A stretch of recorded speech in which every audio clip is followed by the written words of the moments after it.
All right, good evening, everyone. How are we all doing today? How many people were here last week? Oh, fantastic. That's great.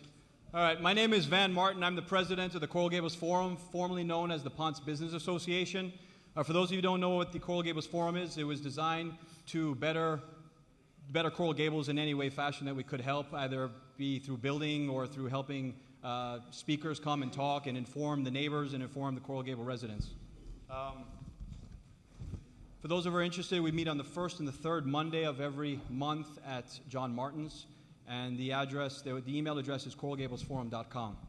So I'm going to get into it real quick. I'm just going to give you some basic stuff. So again, cell phones, if you can turn them off, please, or vibrate. If you have an emergency, please do not answer the phone. Walk outside and then answer the phone. That'd be greatly appreciated. We're going to go till about 8:10, 8:12, and then our timekeeper is going to give Elliot the nod to have the final closing statements. All right. 2 minutes to open, 2 minutes to close. We're going to have 2 minutes for questions and then 2 minutes for rebuttal. I actually have a quarter in here that I'm going to flip so we can see who actually goes first. Heads is for the incumbent, tails is for Mr. Cabrera, and then we're going to go from there. If you can do me a favor, I said this last week, and everybody was great, and I really do appreciate it. You're attentive. You answered your questions. If you can do me a favor again, if you don't like a response, if you're uneasy about a response, hold your comments if you can, please. We're going to reduce the applauses as well as the other stuff. We are in a church, even though we did remove the altar, as you can see. We're in a church, so if we can keep it cordial, that'd be really great. We'd much appreciate it. And I'm going to come down when I'm done. When you guys are tired of hearing me talk, I'm going to come by for collections. All right, so the collections. Not for these guys. This is for some other things, all right? So I'm going to bring up Elliot. So originally from New York, Elliot Rodriguez is news anchor of the noon and 6 o'clock p.m. newscast for Channel 4 in Miami. Mr. Rodriguez began his journalism career as a reporter at the Miami News before becoming a reporter at Channel 4. After 2.5 years with Channel 4, he worked for WPVI in Philadelphia. In 1987, Elliot returned to Miami as the weekend co-anchor and general assignment reporter at Channel 10. In 1999, he joined Channel 4, where in addition to his job as anchor, he hosts the weekly public affairs program for Sunday morning. A graduate of the University of Miami, Mr. Rodriguez has received 2 Emmy Awards for local reporting in 2001 and 2004. He also has 4 Edward Murrow Awards for excellence in journalism. So we can get started, that'd be great. And Mr. Elliot Rodriguez, thank you very much.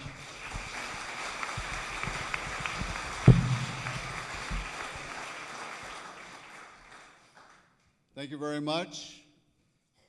Thank you for coming out. And I have to say that I've moderated a lot of debates in my time, but never from a church pulpit. So this will be a first. But I'm glad that we have seating for everybody, because last week it was a standing room crowd in the smaller room. So it's great to see a lot of familiar faces in the audience. Roxy, great to see you, and so many people here. Let's get started right away. My job is easy. I ask the questions. Their job is to answer. The real stars tonight are our timekeepers, because we stay to the time. So those guys, they're going to flash the green card, right, when there's 30 seconds left, and then the red card, it means you stop, and that means you stop. So let's get started. I need these. And first of all, I'll introduce our candidates for the Group 1 mayor's race. Mayor James Kaysen.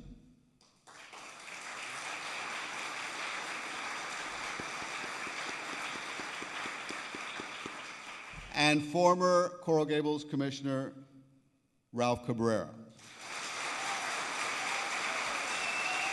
Okay.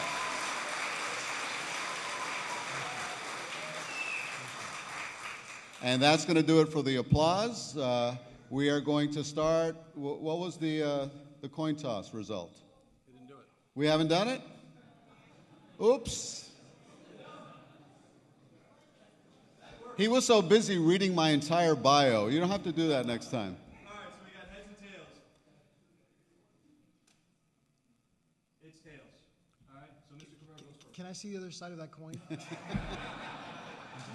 choice if you want to open or not. You actually get the choice to get the first. Kind of like football. I'm going to defer. You're going to defer? So then Okay. He gets to do the first. All right. All right. Okay, so we will start with a 2-minute opening statement from Mayor Kaysen. Good evening, and thank you for attending this important forum for Coral Gables. It's been a privilege to serve the residents of Coral Gables as mayor since 2011, and I ratify my commitment to my vision, Coral Gables First. I have been to 5,100 events representing the city and listening to citizen concerns. Reserves have never been higher. We have lowered the millage rate 4 years in a row, and our services are top-notch. We need to find a way to strengthen our retirement system and address long-standing infrastructure deficits. I thank the Commission and administration for their teamwork and support. I seek a new mayoral term to ensure the continuity of important projects such as the redevelopment of the business district, repair of residential sidewalks, continued landscape improvements, and completion of our 17 neighborhood Renaissance projects. Public safety is our #1 obligation, and we will continue to provide our police department with all the resources and support it needs to keep Coral Gables one of the safest cities in Florida. As Chief Hudak has stated, crime continues to trend down in most categories in spite of the challenging environment our police face every day. Our city benefits from a strong corporate international presence. We have over 150 corporate headquarters in Coral Gables and dozens of foreign consulates, cultural centers, and trade offices.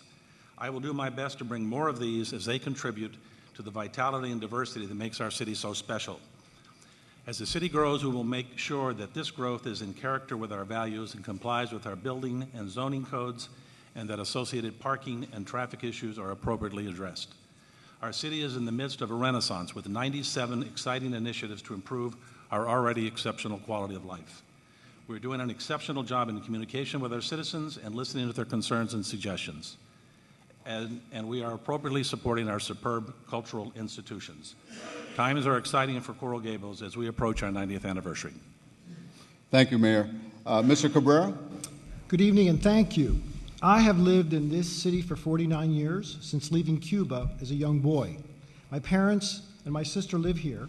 I'm raising my children here, and I have my business here. I served as your commissioner for 12 years, before that on numerous city boards. I know the city better than the back of my hand. And I can tell you that I feel fortunate to live in the city beautiful, but we need to be more than just beautiful. We need to be safe. As your mayor, I will ensure that we have a fully staffed, well-trained police department. I would never permit a city manager to deliberately understaff the police department in order to use the monies for other purposes. We need to be more fiscally responsible and disciplined enough to establish the priority of needs over wants. Before the end of this year, the city's debt will have grown to over $100 million, nearly double what it was in 2011. For too long, one of the emphasis has been on aesthetics rather than vital needs. We now need to focus on the priorities that make our city truly beautiful. I have a vision for our city, one that has been formulated with much of your input, and it's much more than simply planting lots of palm trees. I believe Coral Gables is once again at a crossroads, similar to when I was first elected in 2001. We have issues with crime, challenges with development, traffic, our downtown, our finances, just like back then. Luckily, we are beginning to see some improvement in the police department. Most of that is thanks to Interim Chief Ed Hudak. We also scored a major coup when we hired Kathy Swanson-Rivenbark back home as our city manager. Sadly, though, this was only after a messy initial search that ended as one of the most embarrassing moments in our city's history. There's a lot at stake here, and we now need to create a collective vision of what we want our city to look like in 5, 10, and even 20 years from now. I have the experience and leadership to create that vision. Thank you, Mr. Cabrera. Thank you. Thank you. All right. I'd like to ask the first question of Mayor Kaysen. Mr. Mayor, last week we were told that Coral Gables has 20 openings for police officers and that those salaries are budgeted. Is that number correct? Is it 20? If not, what is the number of police opening, and why isn't the city hiring more police officers? We have 16 openings in the city, 8 of which are administrative. The chief I'm plans... sorry, Mr. Mayor. I've been asked to ask you guys to speak closer into the microphone. Okay. Sorry. Yep. Sorry. We have 16 vacancies right now. The chief plans to hire 25 officers this year. 8 of those vacancies are administrative. You know, the problem in Coral Gables is not the lack of police. We could go out to Miami and hire cops off the street to fill those right away. But what the chief has said he wants to do, and what's always been the tradition in Coral Gables, we're looking for the absolute best police officers possible. We take 6.5% of the officers that apply. They have to go through a very tough psychological exam. They have to have university degrees. And so we don't just hire people off the streets. The chief has told the commission that right now he has enough officers. He's using the overtime for those vacancies, which is about $120,000 a year, to get people out on the streets. It's also going for uniforms, for tuition for the academies. We have, he has and has told the commission over and over again, he has the resources now. We've given him the resources. So his challenge is to find the best police officers. On March 21st, we're going to have an open forum, I guess you would call it, with over 300 people that are coming to apply for those vacancies.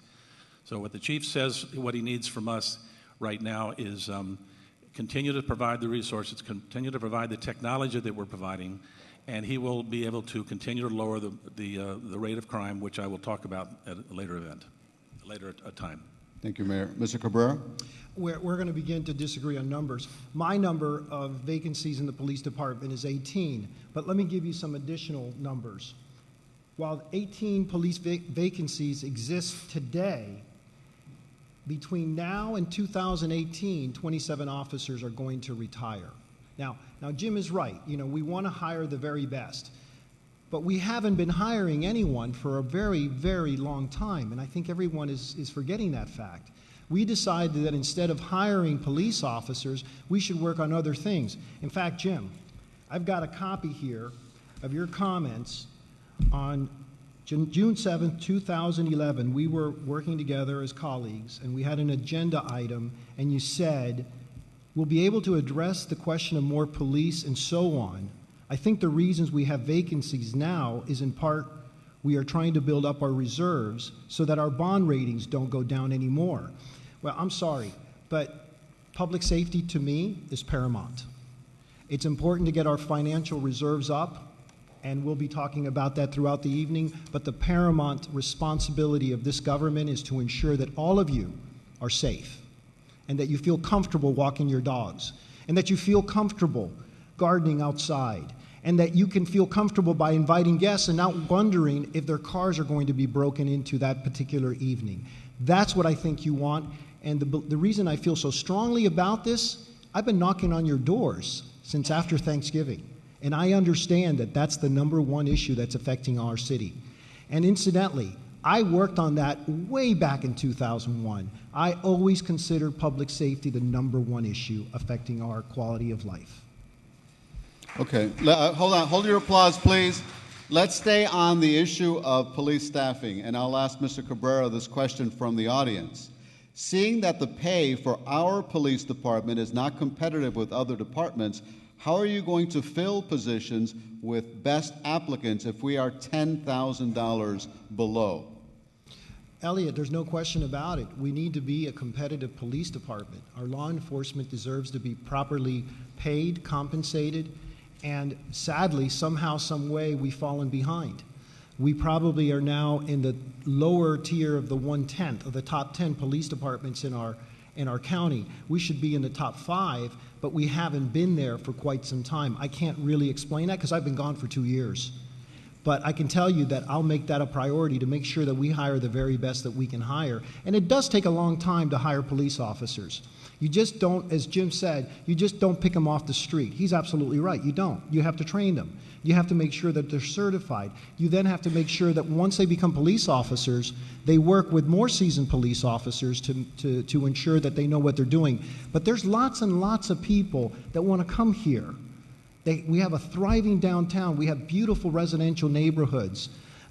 We don't have the upheaval of other communities. And so there are plenty of good candidates out there.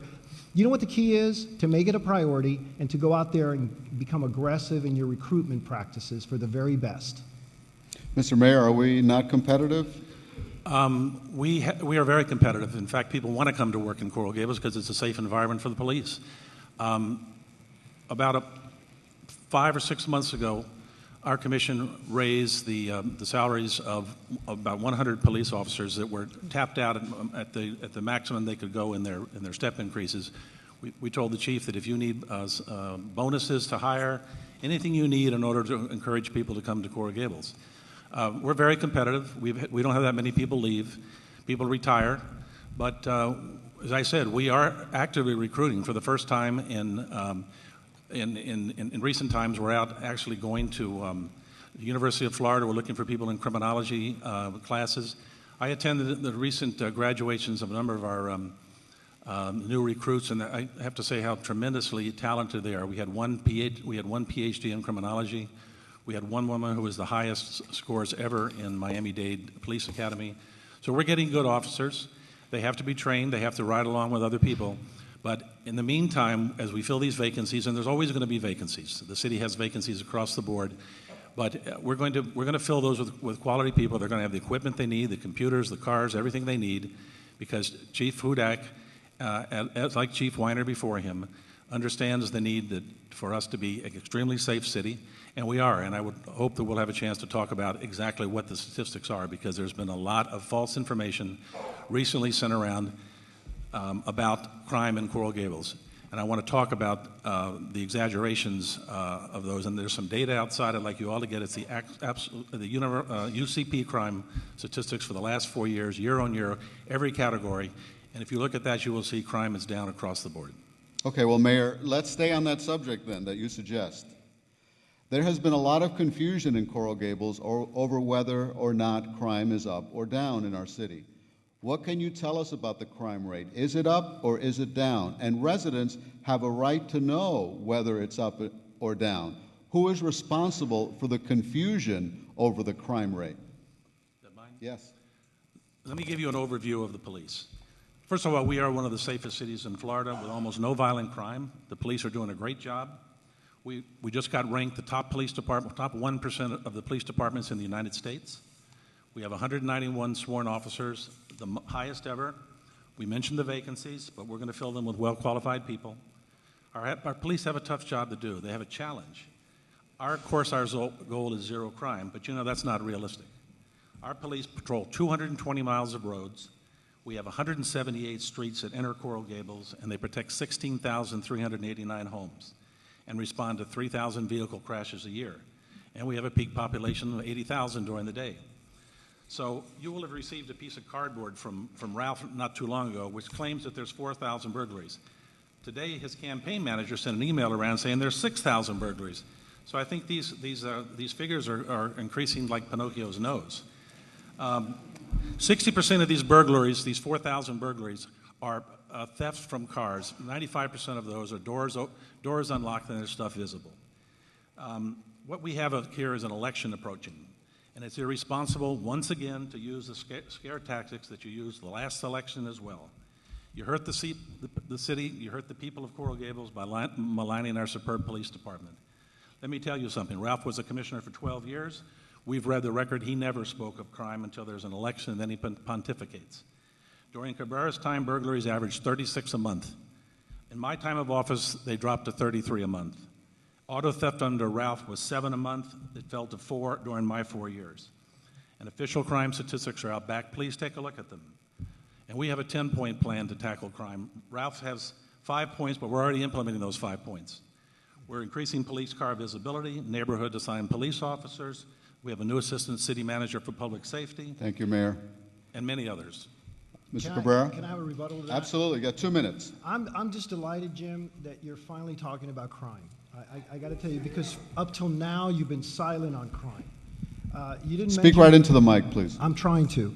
You didn't mention burglaries. And by the way, Jim, I wasn't mayor in 2001 or 2002 or so on. What I can say to the public tonight, that as mayor, I'll take burglaries and thefts and vandalisms as a priority. And it's interesting for you to bring up Chief Weiner, because ironically, Chief Weiner resigned from the force on September 11th, that day that you had that special meeting at City Hall, where an overflow crowd of residents came in to talk to you and the members of the City Commission to share their concerns with crime, their serious concerns with crime.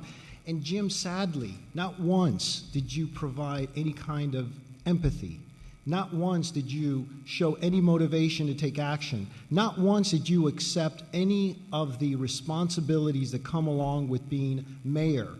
Some of your colleagues did, and I applaud them for that. But after it was said and after the public input was done, it took you 3 to 5 hours to decide on a cop's cop to be our chief. So I'm glad you're talking about crime now, but sadly, you weren't talking about crime, I don't know, 19 months ago. It wasn't a topic of conversation. Maybe it had a lot to do with the fact that the former city manager did not allow crime statistics to be published to the public. Maybe it had something to do with that, or the fact that behind closed doors, it was impossible to get any kinds of reports from the police department, even as a sitting commissioner. So, I'm sad to hear that it's taken this long for you to talk about crime, but I'm glad that you're finally facing it. And I'd like to say he's got numbers. I have numbers too. And I have a game plan that he's criticized, and I don't see how you have a 10-point plan and my 5-point plan is already being implemented when you haven't talked about Thank you, Mr. better Cabrera. street lighting in our neighborhoods. Let me pick up on what you just mentioned. Street lighting, I've heard you talk about that. Mm-hmm. Can you give us specifics Sure. tonight on what areas, what streets specifically would you increase the lighting? Elliot, the areas in the northern section of our city are the darkest. I'm a competitive cyclist. I go out about 5:30 in the morning down to Key Biscayne, and I try to always ride through some of the neighborhoods. It's almost impossible to see your hand in front of you that early in the morning. But I decided to take the initiative of contacting a former FP&L executive, someone that served as the vice president of external affairs for 25 years. And when I talked to him about this, he said, "Do you know, Ralph, this is the first time that I've really heard anyone from the city talk to us about lighting. It can be achieved without huge expense. Many things can be done. Better tree trimming, the lowering of the lights, the installation of lights that are already, the posts are already there. So there are many initiatives that can be undertaken to improve that quality of life for many of the residents that live in the north section of our city." And when I say the north, I mean anything north of Alhambra, north of Coral Way. Those are areas that are extremely dark at night. And they invite the criminal element, ladies and gentlemen. That's the reason they come here. Crime doesn't have a zip code. And sadly for us, it's easy for the criminal element to come in here and flee from 57th Avenue and Coral Way and Southwest 8th Street. That's one of the reasons that I say in my 5-point plan that it's important that we have better relationships with neighboring cities, West Miami, South Miami, Pinecrest, Palmetto Bay. Those are cities that work hand in hand with the city of Coral Gables to stop the crime before it actually happens. Most of the criminal element enjoys going right into those cities, and it's difficult to catch them. I assure you, this will be my priority when I'm mayor. Mr. Mayor, lighting? Let me finish up on the 10 things we're doing to show you why the 5 things that Ralph says he wants to do, we're already doing them.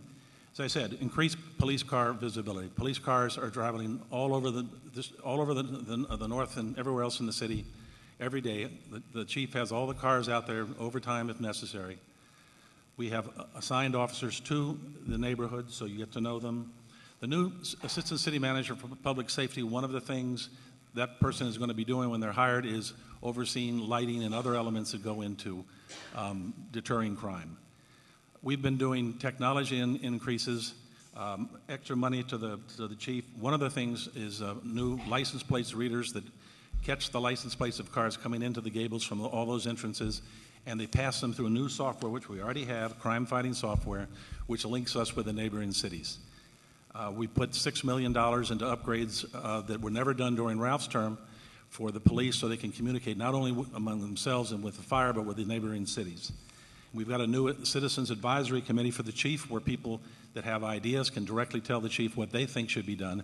And by the way, all the things that took place on that that were requested on that September 11th show have been implemented. One of those is a new alarm ordinance, which people asked for. We're the only city now that connects directly, if you wish, from your alarm directly to the police, which gets the police there a lot faster. And we have a new communication strategy with the chief in which we go out and tell people if we have suspects we want them to look for, information about people that we've caught. And we have a smart water program which tags possessions that you can use.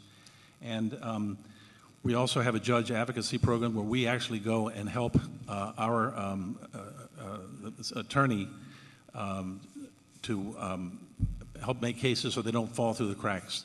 With we have a circuit judge and a prosecutor that are working with Catherine Rundle.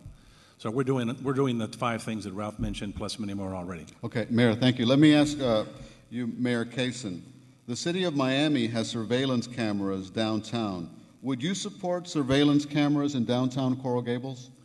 I've asked the chief, what is it, you're the chief, you're the expert, you're the person that knows the city best. What is it that you want? And this is not me alone, this is the commission. We're generally completely aligned on this issue. Of course, we all want to see crime go down to 0. The chief says he's thinking, he's not sure yet, that when we redo Miracle Mile, he might place some static cameras that will again be license plate readers to try to catch people that are going through the city, because most of the traffic in our city, 80% of it is cut-through traffic. And as we know, we have almost no crime that occurs from within the city. It's people coming in from all around us. And so if he thinks that that's necessary, and any other technology upgrades he thinks are necessary, we'll consider it. But right now, he's looking at trying to get the best police officers hired to fill the gaps. And there's never going to be a time when we don't have a vacancy. Let's face it. It's just the way people retire, people go into the drop. But in spite of the challenges that I mentioned earlier, crime is going down. Burglaries are down. Thefts from license plates, tires off the cars are down, and auto thefts are down. So again, I urge you to look for yourself at the data, full categories, and make up your own mind which way crime is going. Mr. Cabrera, surveillance cameras? You know, I can tell you that whatever improvement we can make to deterring crime, preventing crime, I am in support of. Jim talked about license plate readers. To the best of my knowledge, the only license plate readers we have are license plate readers on cars. I can tell you that I would prefer to see license plate readers at critical intersections in our city. Places like Southwest 57th Avenue and Southwest 8th Street. Places like Coral Way and 57th Avenue. Places like Granada and Southwest 8th Street. Here's what happens when a license plate reader picks up a license plate that is either stolen or expired. It sends a message. It sends a message to a police unit to come and see what's going on in that area. Believe me, when you send this kind of message out to the criminal element, they'll go somewhere else. How many of you speed on Pinecrest when you're in Pinecrest? Not one of us do. Not one of us do. Why? Because we know that the police in Pinecrest are going to stop us if we speed. If we send a message out to the criminal element that if you come to our city, you're going to go out 2 ways, either in a paddy wagon or in a fire rescue vehicle, things will improve in our city. But that takes real leadership. You can't lead from behind. You have to lead from the front. And that's perhaps one of the biggest differences between Jim and I. I'm ready to take this challenge. When 2001, when I became your commissioner, the biggest challenge we had facing our city was traffic. And I took the challenge on for the next 4 years. I was known as a traffic commissioner, so maybe I didn't deal with a lot of crime, but I most certainly did deal with a lot of traffic-related issues. Why? Because it was important to you. And today, crime's important to you. And Jim has stats. I have stats, too. I have a map here that you can take with you tonight when you leave, and it's going to show you the number of crimes that have happened in our city from August 2013 to July 31st, 2014. Time's up? Okay, thank you. Yeah, time's up. That's why. Mr. Cabrera, let me ask you, let's move on to an issue that's on the minds of a lot of Gables residents, and that is development, or overdevelopment, as some would see it. We heard last week that there are 18 high-rise projects going up in Coral Gables in the next year and a half. As far as you know, is that a correct number? And how will those projects impact our city? Elliot, are you asking me? Yeah. Elliot, I think the number is correct. The sad part is it didn't come from the city. It came from Good Gables government. This is an organization that looks to inform and educate the citizens of Coral Gables. I can tell you that of 6 of the 18 projects that are coming before the city, 6 of them, as I just said, are asking for allowances of providing less parking than required. They're asking for the elimination of building setback requirements. They're asking for increased building heights. They're asking for increase of commercial intensity. Here's the problem with that. I am a supporter of planned development. I am not a supporter of development for the sake of development. I never have been. We need to have balance. We need to have congruency in any development project that comes to our city. We need to publicly communicate it to all the stakeholders, especially those that live near these projects. There's lots of projects that are going up right next to your neighborhoods, and lots of you don't know about them. You found out about it through Good Gables government. There's inherently something wrong with that. There needs to be a public outreach program, and it needs to start with the government. It needs to start with the leader. You need to know what's happening to your city, because I don't know about the rest of you or most of you, I don't want our city in 2 years to look like Brickell. I'm sorry. I've lived here 49 years. This is a really special place, and I want to keep it special. At the same time, I want to make sure that we bring good development to our city, people that are willing to understand it and to work with the city and not look for these variances, but build to scale, build to what the master plan, and by the way, the master plan was discussed last week. We do have a master plan. It just needs to be looked at again. It needs to be revised. It needs to be an organic program that's alive and constantly changing, because there's lots of demand for development in the city. Thank you, Mr. Pereira. Mr. Mayor, hold on. Mr. Mayor? Yeah. Hold the applause. We'll get more questions if you don't do that. Go ahead. Look, there are about 1.47 million square feet of commercial space that's in various stages. Some of it's been permitted, some of it's under discussion. We'll have about 603 hotel rooms. That's in terms of the numbers. I think I saw a number somewhere of 3 million, but the city staff doesn't come anywhere near that. There may be other things that are in people's minds. But look, our commission, I agree with Ralph in the sense that, you know, Coral Gables is special. We have our own personality. We're not going to ever allow skyscrapers here. We've not had any significant variances on our densities or moving away from the correct FAR for the buildings. We want our builders to have LEED buildings. We want them to be beautiful buildings. We want them to be in character with Coral Gables.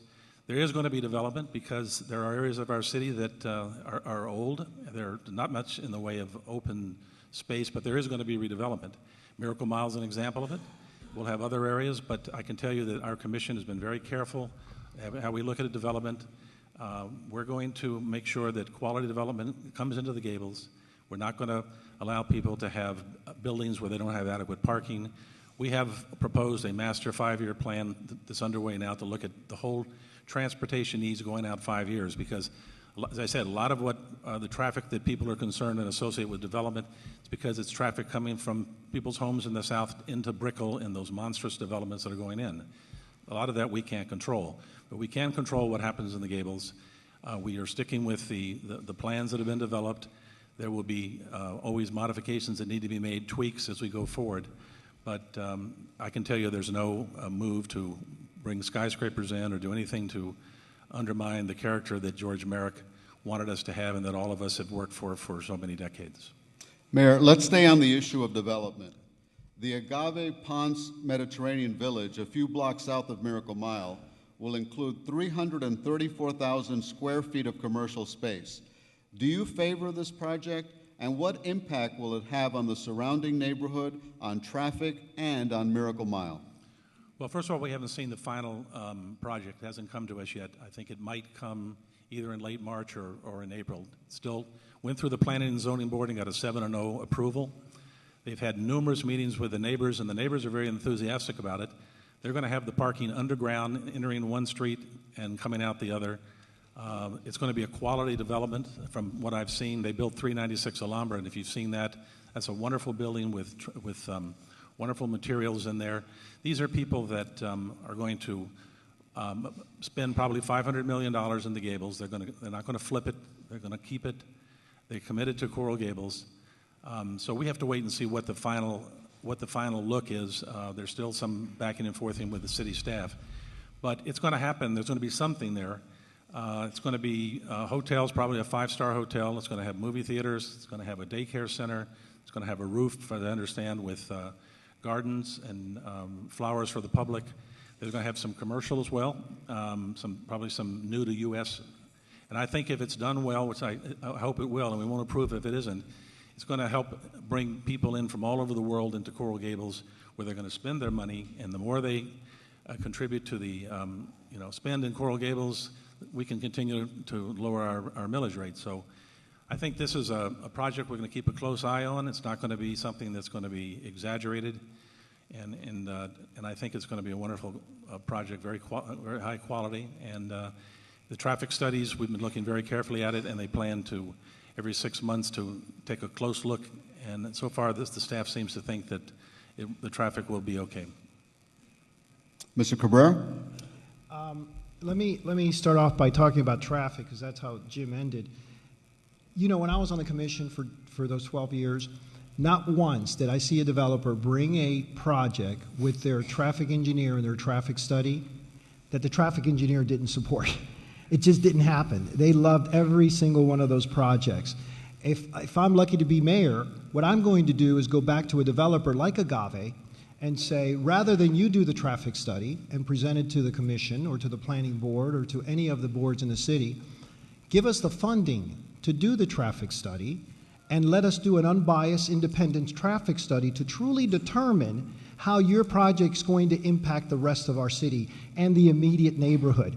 And Jim, I'm sorry to say this, but I am not sure how you can become objective on this project when your first 8 $1,000 checks in financial contributions are from companies that are either owned or affiliated with Agave. Is that it? Okay, thank you. The next question is to Mr. Cabrera. Mr. Cabrera, who should pay for the $20 million Miracle Mile streetscape project? Right now, the breakdown is 50% property owners on and around Miracle Mile and 50% from the city. Is this fair to the business owners and to residential property owners on the mile or around that area? Or who would you like to see a different fundraising plan? Elliot, the number has already been determined. The breakdown is already set in stone. Here's what I would have enjoyed, or I would have advocated for. Instead of borrowing all that money, which incidentally, the borrowing of the money is $18 million. And then several weeks later, it grew to $25 million, or up to $25 million. But strangely enough, the commercial property owners in that area didn't hear about that second meeting. So it raised to $7 million, and it split between the city and the property commercial owners. What I would have preferred to have seen is for us to have taken our parking revenues. Ladies and gentlemen, here's what we collect every year in parking revenues. $8 million for off-street parking. I'm sorry, $8 million for on-street parking, $5 million for off-street parking. $13 million goes into the city's coffers every year on parking. I would have loved to have seen us take some of that money and apply it to the streetscape plan rather than to incur that debt of $25 million. Debt has grown immensely since Jim has been in office. It was $55 million when he took office. It is now $84 million if you don't bring in the streetscape. That's another $10 million. So you're looking at debt running at about $95 million. You've got to be very careful with that. Yes, you know, we have reserves, but guess what? The debt's now higher than our reserves. Mayor Casey? Streetscape, I think it's our signature street. We've got to get it right. Other cities are building their Miracle Mile, and so if we don't build one, we're going to lose out. It's been 32 years, over 32 years talking about it, lots of blah, blah, blah, nothing was ever done. This commission has decided to move things forward. We've agreed with the bid and the property owners a 50-50 split. We've selected a world-class firm to do the design. We've already done the bond validation. We'll be going out for bond issuance before too much longer. We're going to try to make the construction as fast, as painless as possible. We've also increased slightly the parking rates to apply them toward this project, Ralph. And we've created an advisory committee that includes not only the university, but restaurant owners, various types of retail shops that have owners on this board. This board has been holding numerous meetings. They've been coming up with design elements for us to look at. It's going to be a great project. It's something that we should have done a long time ago when Ralph was on the commission. he says, what a wonderful project, what took so long? Well, people like Ralph were always raising some issue or another so that it wouldn't move forward. But this commission has shown leadership. We're moving this project forward. It's going to be a tremendous project, and it's going to be done before we start the reconstruction of the 2 garages. So the sequencing is going to be right. I think we're going to have a decision by the commission in June, and we'll start construction in September, and it should be done. But this is a project that, like so many other ones, when Ralph was there, he says, he doesn't talk about it. He doesn't talk about crime when he's there. He doesn't talk about streetscape. He doesn't talk about pensions. He doesn't talk about debt. And I'd be happy to, if we have some more time on debt, to let you know that we have $9 million more debt now than when I became mayor. And the question is this: really? Thank you, Mr. Mayor. The next question is for you. We can't go back to parking to the streetscape. We're done with that. Yeah, we're going to move on because we have a Okay. lot of questions here. Mr. Mayor, I want to ask you a question that's a very emotional one with parents of young children in Coral Gables, and that is the issue of controlled choice.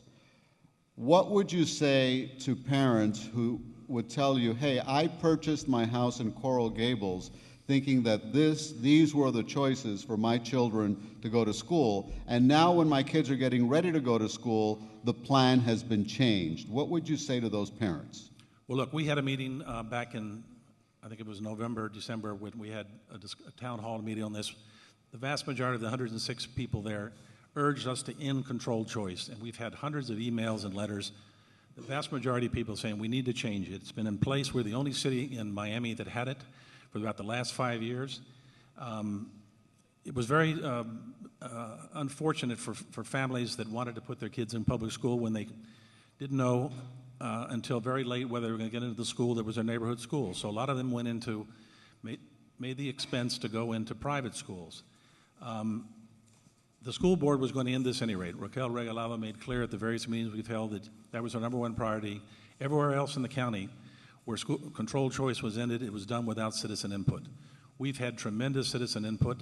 There's other meetings are going to be taking place. I met today with a number of the families that were concerned about that, and we reached an agreement on how we're going to move forward with the families, with the school board, to make sure that the conditions we place when removing controlled choice are there. We want the kids that are there in the schools right now to be grandfathered and their siblings, which we've got an agreement so far. We want to expand the boundaries. We want to have more possibilities for Coral Gables kids to go to the neighborhood schools. We spend $100 million a year of our taxes on public schools for our 3,000 kids, and half of our kids go to private school. So this is something that should have been addressed decades and decades ago by Ralph and people on the previous commissions. Why, again, is it our commission steps up and says it's time for us to do something so that we have neighborhood schools. And we're also going to be working to help increase the academic excellence of Carver. We have a plan to put maybe city money into that. But we need neighborhood schools, and we need parents to have a chance to go to those schools, their kids in those schools. Mr. Cabrera? Well, decades and decades ago, I wasn't on the commission, so I didn't work on this. But here's a news flash. You didn't lead on this. It was led by members of the commission, but not you. I attended the neighborhood meetings, the outreach meetings by the school board. I went to every single one of them. You only went to one, and the one that you went to, you read your remarks. So I don't believe that you can take credit for what's been done to abolish controlled choice, because it doesn't provide control and it certainly has no choice. But here's the problem, and I have recently learned this because I have parents that are reaching out to me, and I'm not even elected. I'm just like a private citizen like the rest of us. There are concerns with some of the effects that controlled choice could have on the magnet schools. And I want to make sure that the magnet schools are not affected adversely. So sadly, yes, there was lots of input from many parents, and yes, if parents are here, I want you to know that I'm willing to abolish controlled choice. But I do have some strong concerns with the inability for our children that live in Coral Gables to be able to attend some of these magnet programs that are in jeopardy of being, how should I say, changed dramatically, whereas we would get the preference, the Coral Gables students, Now the preference could go as far as Doral and Hialeah. So these are changes that could occur and could be very adverse. I can say this, the school board is going through committee now, and I give you my personal pledge. I'll continue to work with school board member Regalado, as well as the superintendent, to ensure that once this is resolved, our children are not adversely selected or adversely affected by the loss of their magnet school program. Mr. Cabrera, I want to ask you about an issue that did not come up last week, and I was chastised by several people for not bringing up the environment and what Coral Gables does to protect the environment. And I got several questions here about that. It says, since South Florida is the #1 region in danger of sea level rise due to global warming, why is our city not following the example of other cities around the country like San Francisco, Portland, New York, and others who are reducing methane gas caused by garbage fields and taking other steps to protect the environment? Would you like to address that? Sure. Elliot, I, along with Commissioner Maria Anderson, established the Green Task Force. So I'm very serious about improving our environment.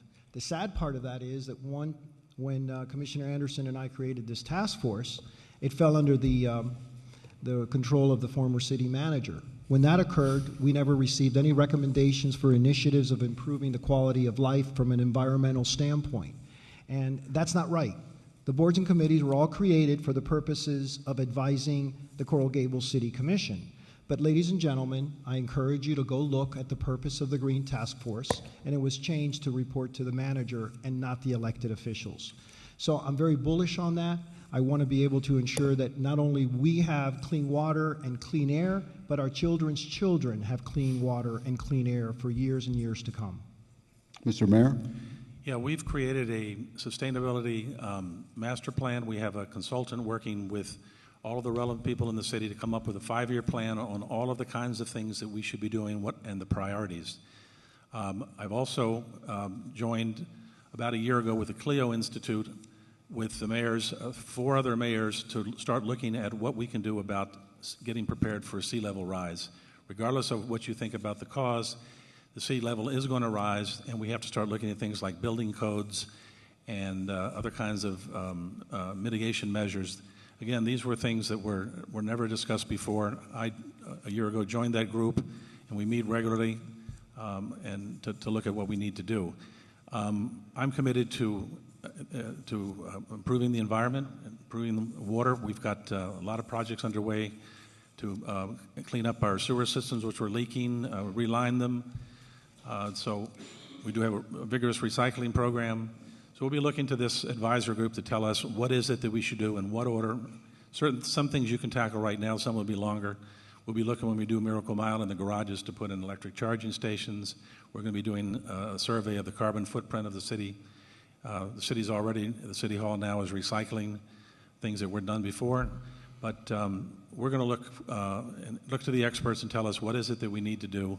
And we want to be a green city, and we are certainly a tree city. And so we'll be looking to implement as many of those measures as we can. Mayor, let me ask you a question from the audience. What is your plan to reduce the $250 million debt that the city has for its pension, and what is the plan to protect the pension fund from a stock market decline? I would say that our pension deficit is really the elephant in the room. Mm-hmm. Frank Casada and I have led on pension reform, supported by the rest of the commission in the last 2 years.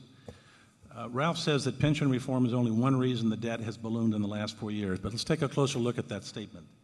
There was no pension reform in Ralph's first 10 years in office. Let me read something that happened in 2007 when they had a budget workshop. Mayor Slesnik said, "I can just tell you that what I see, we are all betting and hoping on successful pension reform. We've been hoping for several years. It hasn't happened. Pension reform is one of the biggest things that we're trying to do." And Ralph said, "How long have we been harping on this?" And the mayor said, "A long time. That's why I'm saying, so I'm not sure I can count on that happening in my..." Ralph interjected, "It will happen. Do you know when it will happen? It's when we go down the tubes." Right. And you interjected, "when the proverbial excrement hits the oscillating device." We deal with things in a reactive format, and so we'll deal with this one when the expletive deleted hits the fan. That's when we'll deal with it.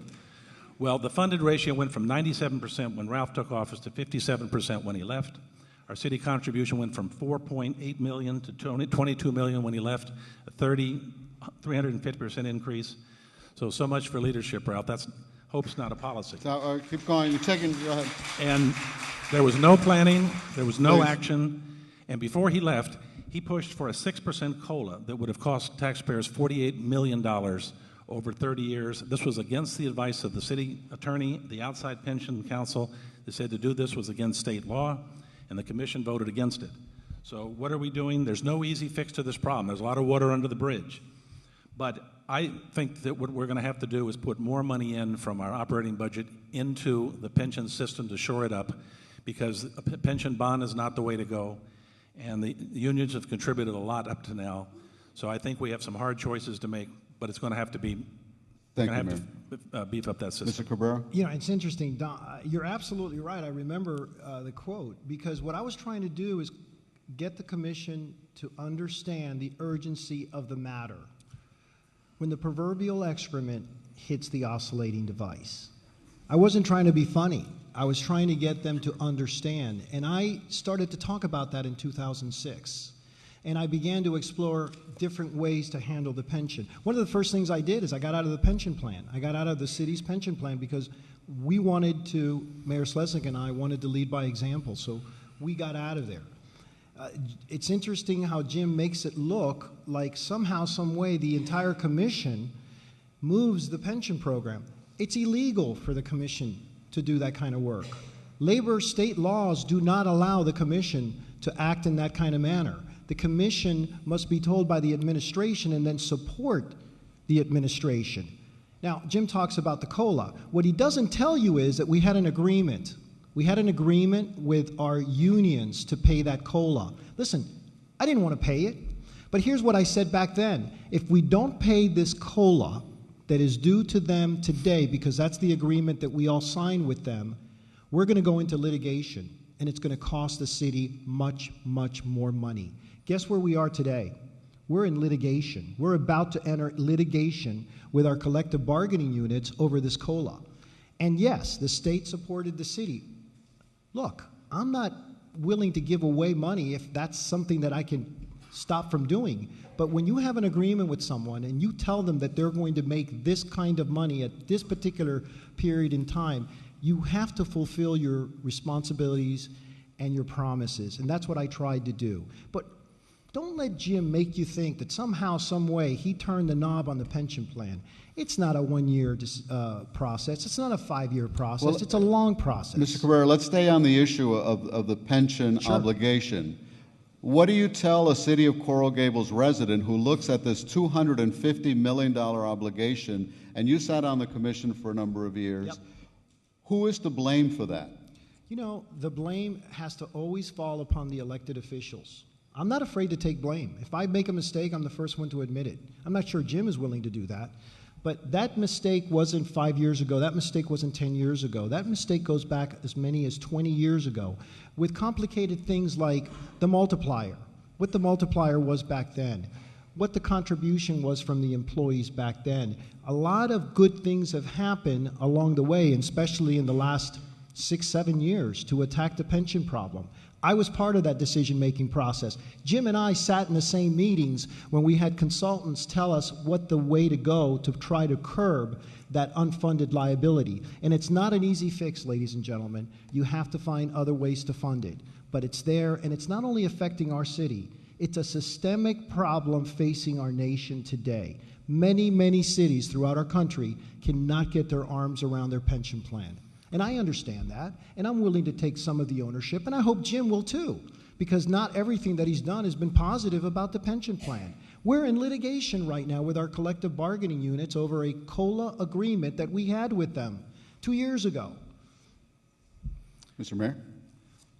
Going back to this discussion that Ralph referred to in 2007, we're talking about the pension problem. He said, that was our fault. We are responsible for that, the five of us. We created that whole mess. That's what I'm saying. And that was a time when before the 2008 recession, when the economy was booming, that was the time when hard decisions should have been taken in terms of some of the 32 assumptions that go into our retirement plan. Things should have been done there in the good times that weren't done. And that's why we've seen this rapid increase in terms of the unfunded liability and in terms of the amount of money we have to pay every year from our tax base toward this. It is a difficult problem. We have worked in the last couple of years with the unions, and by the way, we have contracts with all three of them now, in which they have agreed to pay more. For a long time, they didn't pay what I think was the correct amount. My federal pension, the multiplier is 1.7. We had almost everybody here getting a 3% multiplier. And they had the high 3 years average that go into the formula instead of the high 5. And there was lots of other things that needed to be changed, but the commission did not do it. Our commission, especially in the last 2 years, has made major changes, and the unions have given they have given a lot, which is why I think now going forward, we need to put extra money out of our, it's hard to explain this, but as the smoothing goes through from the 2008 recession, our actual contribution has dropped a little bit. I want to see that money put back into the system to shore it up, because there's not any other good options. If you go to a pension bond, it's very risky. But this problem was created when Ralph was on the board, on the commission. You just look at the graphs. I have some outside, and it'll show you just how bad it was. So the water's under the bridge. We now have to address it, and that's my solution. And I hope the commission will agree with me, and I think we'll see something on this shortly. Thank you. We have a lot of questions. I'm going to try to get in from the audience, so feel free. If you don't take up your whole 2 minutes, we can get more questions in. Mayor Kaysen, with rising cost of living in the Gables, coupled by a weak economy, how do you plan to attract young professionals to the city?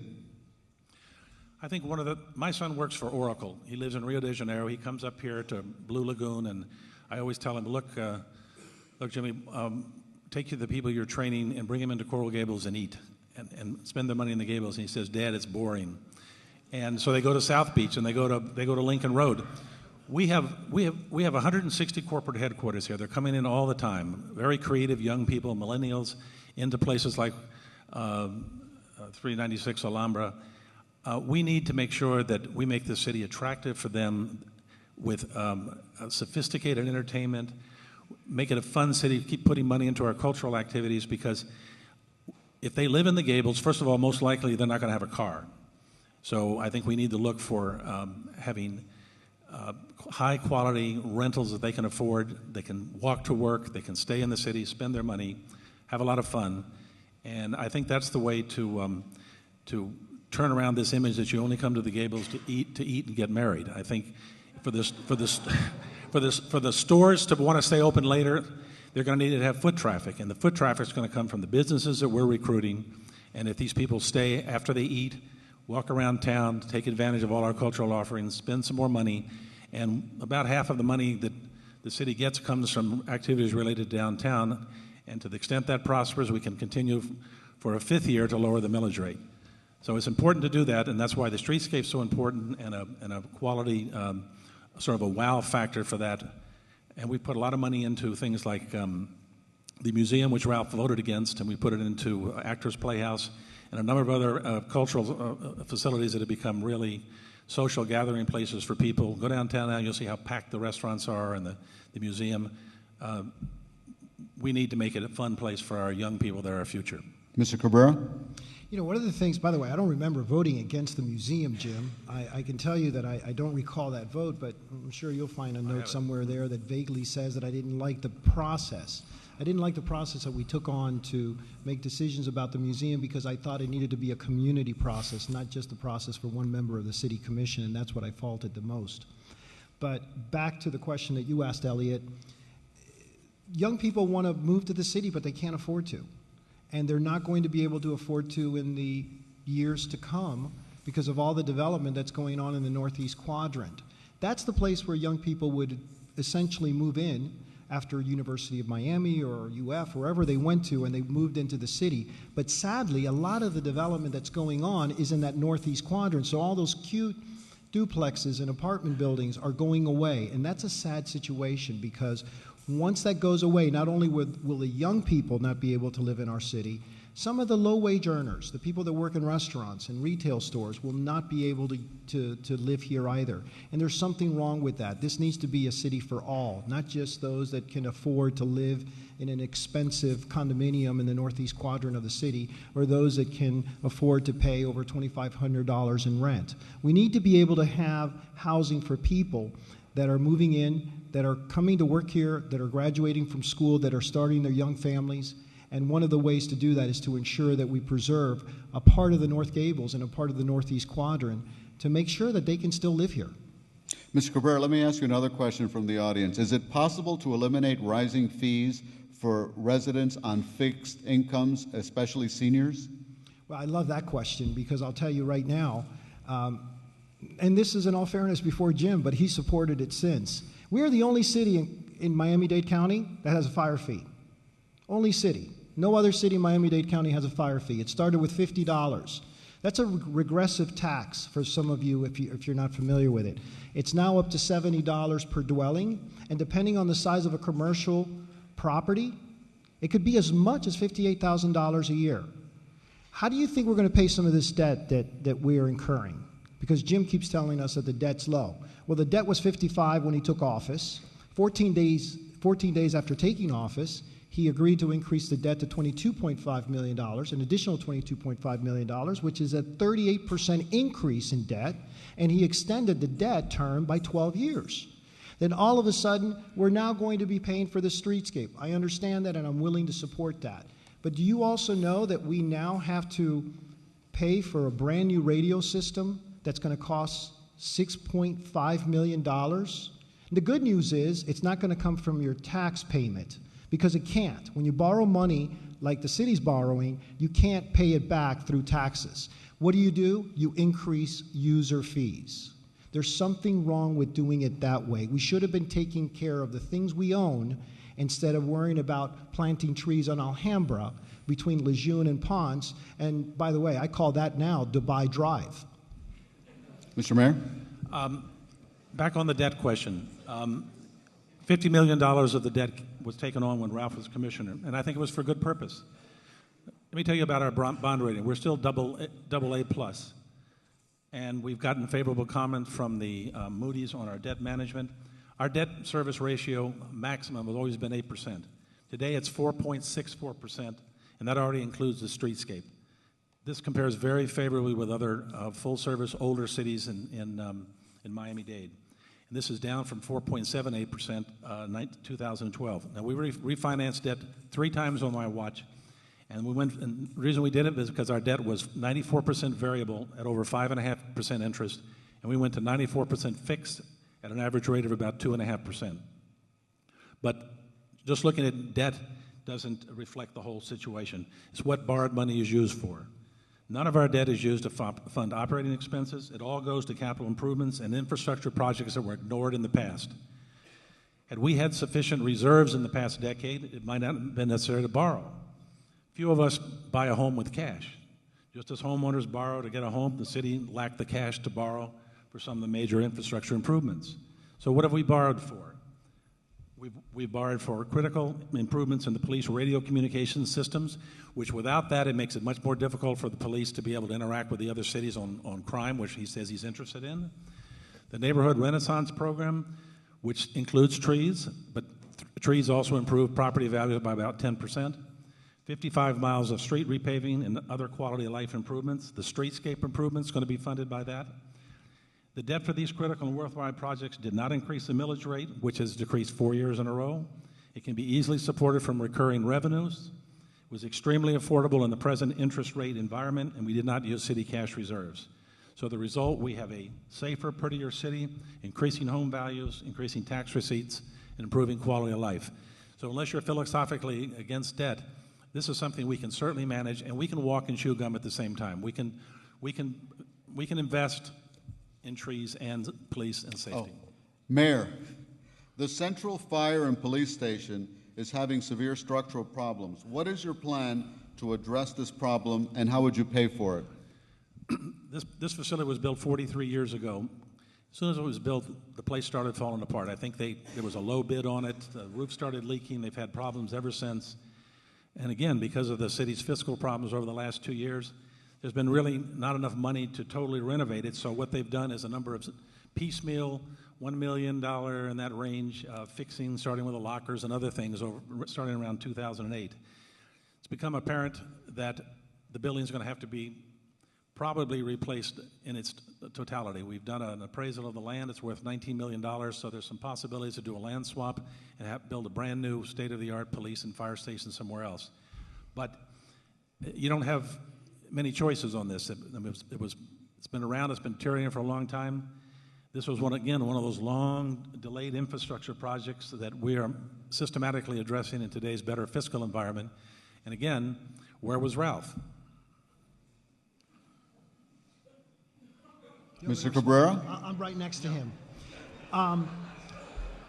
Let me tell you how I found out about Fire Station Number 1. I've been driving by it for months, and I keep seeing a ladder truck sitting outside.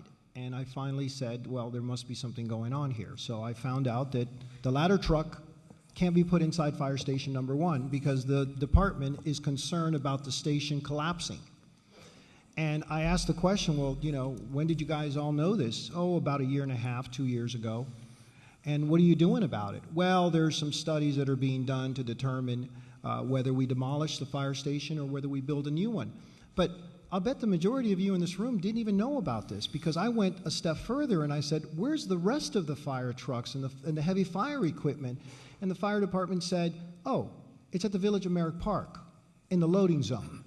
So sure enough, I went to the loading zone at the Village of Merrick Park and I found all kinds of heavy equipment that were fire apparatus equipment. Do you remember what I said earlier about taking care of the things we own instead of the shiny and new?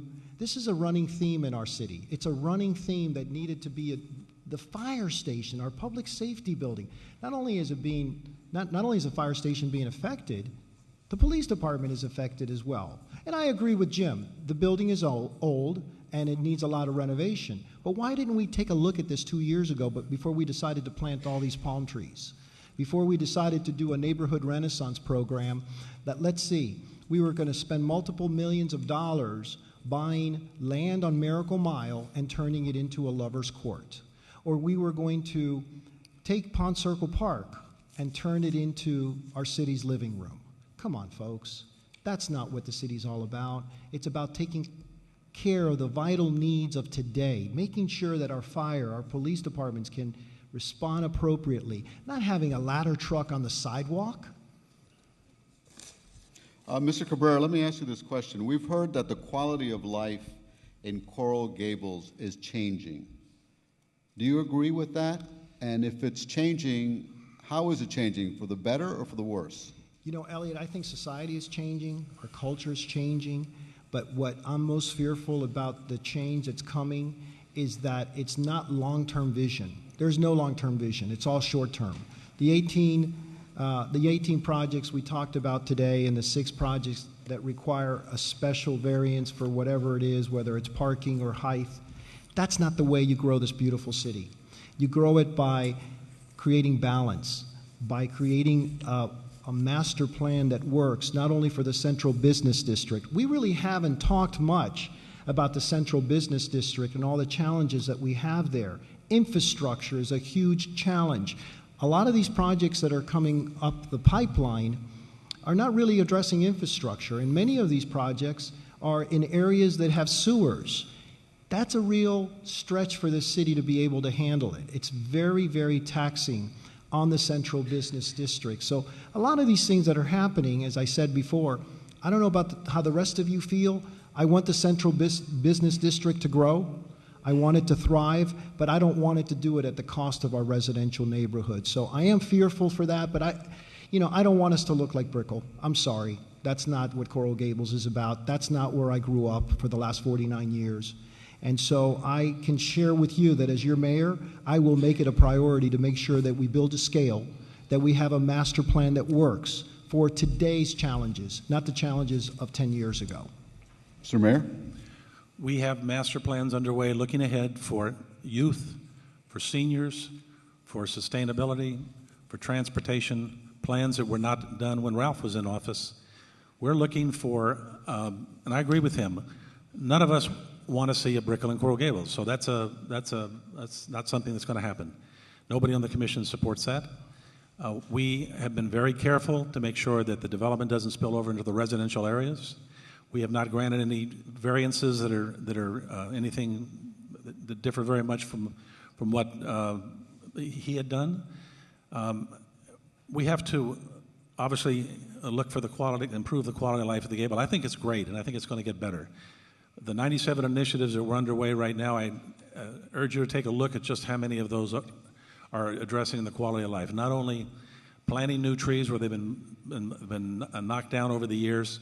And by the way, the trees he keeps talking about only cost $923,000, and most of them were donated and came from county impact fees. So very little came from the city. They came out of a capital budget. But I'm in favor of planting trees. We're going to get tomorrow an award from the Arbor Foundation for 30 years of being a tree city. I believe in trees. I think we should plant them.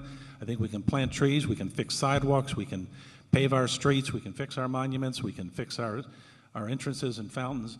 All of these things that have been neglected when he was on the commission, we're addressing now. And we have the money to do it because we have a better fiscal situation.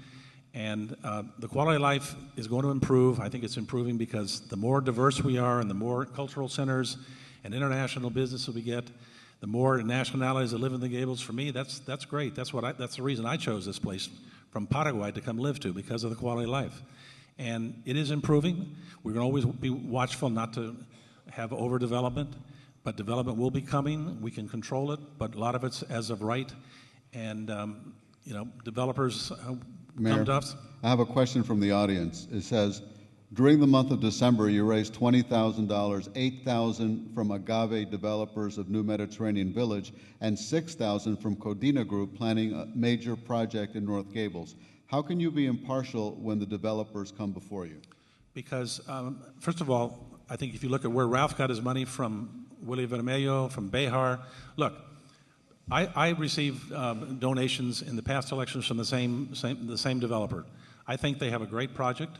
We're going to make sure that it's a project that fits the character of Coral Gables. We don't know exactly what it's going to be like, but I'm a person of integrity. I'm a person that makes my own decisions based on the projects before us and the whatever it is we're looking at. I'm not a bought person. I'm a career diplomat. Have been one. A lot of integrity. I've never had ethics violations. So let me tell you that all kinds of people donate to a campaign because they want me to win, and they want me to carry out the good works that our city has been doing. And they do not want, a lot of them do not want Ralph as the mayor. So, I mean, that's the way it falls. Mr. Cabrera? He mentioned, I don't like to defend what my friends do, but Willie Bermeo, I coached his son when he was 11 years old at the Coral Gables Youth Center. Robert Behar, he's not only my friend, but he's also my client. These are people that wanted to support me.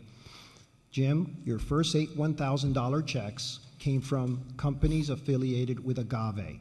Sure, they don't want me to be mayor because it's easy to get your approval on this project. It's not easy for me because I'm going to hold their feet to the fire. I'm going to ask difficult questions. I'm going to make sure that if they're going to build something, that they do it right and they don't compromise the integrity of a neighborhood that borders them. I'm going to make sure that the issues like infrastructure are addressed. Traffic is addressed. I'm not an easy sale. I'm sorry. I think you hired me when I was back on the commission to ask difficult questions. And that's what I've done. That's what I did for 12 years. So this argument about, well, they must like you, sure, they like you because this is an opportunity for them to get your support on a project that could be good. It could be very troubling for the citizens that live right next to it. And those are the people that you also represent, not just the developers. Mayor, would you like a response? Yeah, let me say that Agave has had numerous meetings with the neighbors, and I think you'll see when this comes forward that the neighbors are pretty unanimous in supporting this. They think it's a great project. As I say, we haven't seen all of it.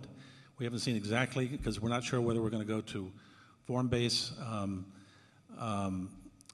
zoning or not. There's a number of questions that are still to be addressed. But I personally think it's a good project. I've been following it for 3 years. I think there could be much worse projects in that area. The city staff is very unfavorable. The zoning board likes it. The neighbors like it.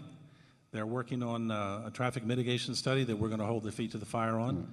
It's not going to be skyscrapers or anything else. I think it's probably going to turn out to be one of the better developments that we could ever have expected there. Okay, we're technically out of time. I'll let Mr. But Cabrera respond briefly. That's simply not true. Not all the neighbors like it, Jim. I'm sorry. I walked that neighborhood. I happen to have my office at 90 Almeria, which is immediately in front of this project. So the first area that I walked when I first started to run for office was that immediate area, and there were lots of concerns. Okay, gentlemen, we are out of time for the questions, and now it's time for the closing statements from the candidates. Each candidate gets 2 minutes. I believe Mayor Kaysen went first for the opening statement, so this time around, Mr. Cabrera will go first with your closing statement. Well, I mentioned earlier tonight that we in Coral Gables are once again at a crossroads. We are at a crucial moment in our city's history where we need a vision and leadership to move us forward in the right direction.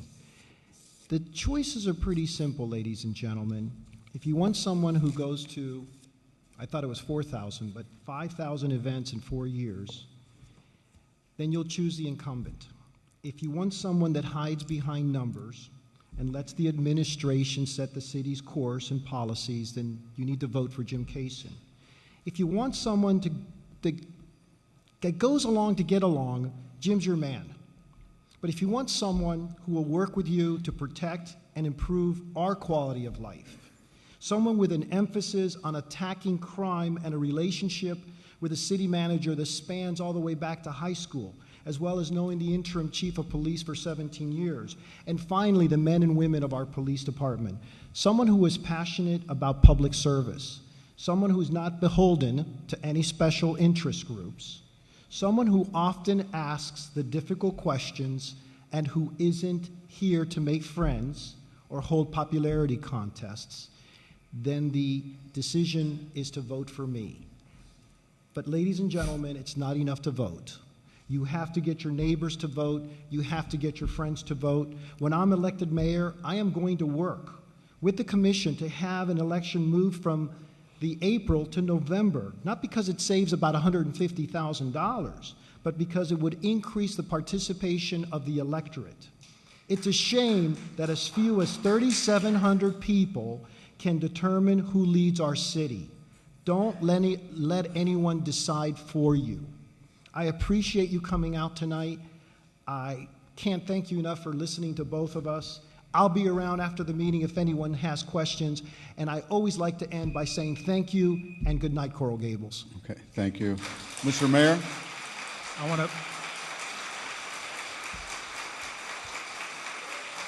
want to thank you all Please as well. hold on your applause.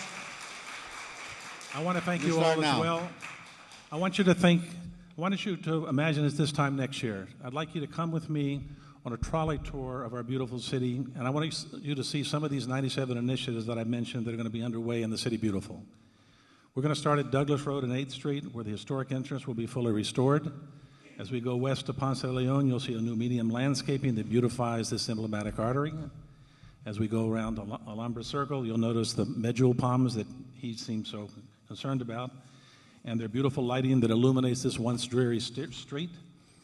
You're going to turn onto Miracle Mile, and you're going to see a spectacular pedestrian-friendly street with wide sidewalks. They're going to have outdoor cafes. They're going to have beautiful fountains, ceramic paseos, spectacular landscape and lighting, filled with residents and visitors that I hope will come from around the world.